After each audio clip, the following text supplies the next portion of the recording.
তো কিছু টাকা অলরেডি আমরা দিছি তো এখন আবার ঈদ উপলক্ষে আবার এই ডিস্টার্ব করতেছে, যেহেতু আমি বাসায় ছিলাম না, এটা আমার বাপের বাড়ি, আমার আব্বুরা ডিস্টার্ব করতেছে। বন্দরে চাঁদা না দেওয়ায় বাড়িঘরে হামলা, ভাঙচুর, লুটপাট, থানায় অভিযোগ।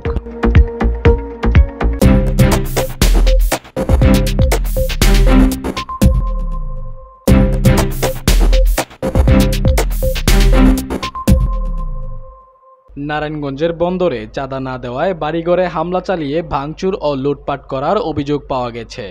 এ সময় প্রতিবাদ করায় নূর মোহাম্মদ মিয়াকে পিটিয়ে আহত করে স্থানীয় কিশোর গ্যাংয়ের সন্ত্রাসীরা।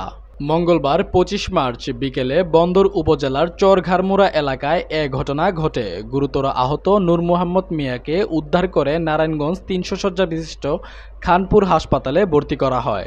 এ ঘটনায় রাতেই আহত নূর মোহাম্মদ বাদী হয়ে 5 জনের নাম উল্লেখসহ আরও 7 থেকে 8 জনকে অজ্ঞাতনামা আসামি করে বন্দর থানায় একটি লিখিত অভিযোগ দায়ের করেছেন। অভিযুক্তরা হলেন মদনগঞ্জ সোহেলবাড়ি এলাকার শিপলু সীমান্ত, পুনাইনগর এলাকার বাদশা মিয়ার ছেলে আরমান, টুটুল মিয়ার ছেলে ব্লাক সাব্বির, চরঘারমুড়া এলাকার ইমরান সহ অজ্ঞাত 7 থেকে 8 জন।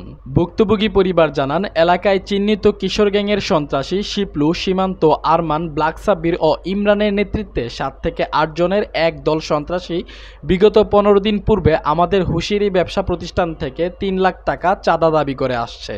মঙ্গলবার 25 মার্চ দুপুরে পুনরায় উল্লেখিত কিশোর গ্যাংয়ের সন্ত্রাসীরা হুঁশিয়ারিতে এসে চাঁদা দাবি করে। চাঁদা দিতে অস্বীকার করায় সন্ত্রাসীরা দেশীয় অস্ত্রে সজ্জিত হয়ে নূর মোহাম্মদকে পিটিয়ে জখম করে এবং তার ঘরে থাকা আসবাবপত্র, টিভি, ওয়ার্ড্রোব সহ বিভিন্ন মালপত্র ভাঙচুর করে প্রায় 2,80,000 টাকার ক্ষয়ক্ষতি সাধন করে এবং আলমারি ভাঙচুর করে নগদ টাকা সহ স্বর্ণ অলংকার ও একটি মোবাইল ফোন নিয়ে যায়। আসসালামু আলাইকুম, আমি রিদওয়ান ফ্যাশন প্রতিষ্ঠানের মালিক বলতাছি।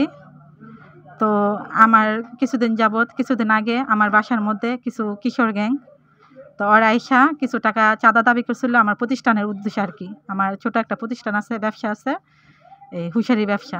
তো কিছু টাকা অলরেডি আমরা দিছি তো এখন আবার ঈদ উপলক্ষে আবার এই ডিস্টার্ব করতেছে, যেহেতু আমি বাসায় ছিলাম না, এটা আমার বাপের বাড়ি, আমার আব্বুরা ডিস্টার্ব করতেছে। পরে এক পর্যায়ে এর সাথে একটু হাতাহাতি হয়েছে। হ্যাঁ, আমার প্রতিষ্ঠানটা এখানে এই বাসার মধ্যেই প্রায় 15 জন কাজ করে। তো সবাই ঘটনাস্থলে ছিল। তো ঘটনাস্থলে পরে ওরা আইসা পরে আমার আব্বুর সাথে এক পর্যায়ে হাতাহাতি করে, পরে ওর গ্রুপ নিয়ে আইসা বাড়িঘরও ভাঙচুর করে। তা আমি ঘটনা শুনি না, পরে আমি মাহমুদনগর আমার বাসা থেকে চলে আসি। আইসা ঘটনাস্থলে দেখলাম যে আর আমার আব্বু এখন হসপিটাল আছে, খানপুর হসপিটাল আছে। আমরা থানায় এটা অভিযোগ জানানো হয়েছে। তো আমরা এখন এটার সূক্ষ্ম বিচার চাই। কিছুদিন যাবৎ আইসা এরকম করলো, আবার এরকম করলো, আমাদের জানে নিরাপত্তা কি? এটা একটা কিশোর গ্যাং। আপনার আছে এই শিপলু, তারপর আরমান, পিতা আবুল বাদশা, তারপরে আপনার বেলাল, সাব্বির, সীমান্ত, ইমরান, সৌরভ, আরও অনেকে আছে যাদের নাম আমি বলতে পারতেছি না। এখানে আহত কারখানায় একজনকে আহত করছে, পায়ে ব্যথা পাইছে। আর আপনার বাড়িঘর অনেকটাই ভাঙচুর করছে, যা আপনাদের ভিডিওর মধ্যে আপনারা পাইবেন। আর আপনার আমার আব্বা বয়স আপনার 75 বছর, আপনি স্ট্রোকের রুগী।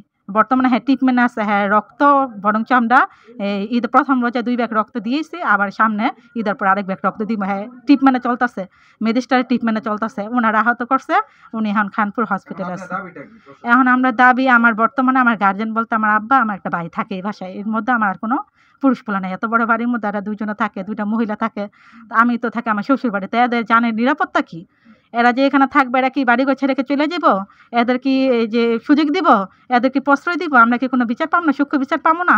এর জন্য আমরা প্রতিবাদ করতেছি যে আমরা কি করলে ভালো, কি করবো, আমরা কার কাছে যাবো? আমরা তো এখন অসহায়ের মতন হয়ে গেছি। তো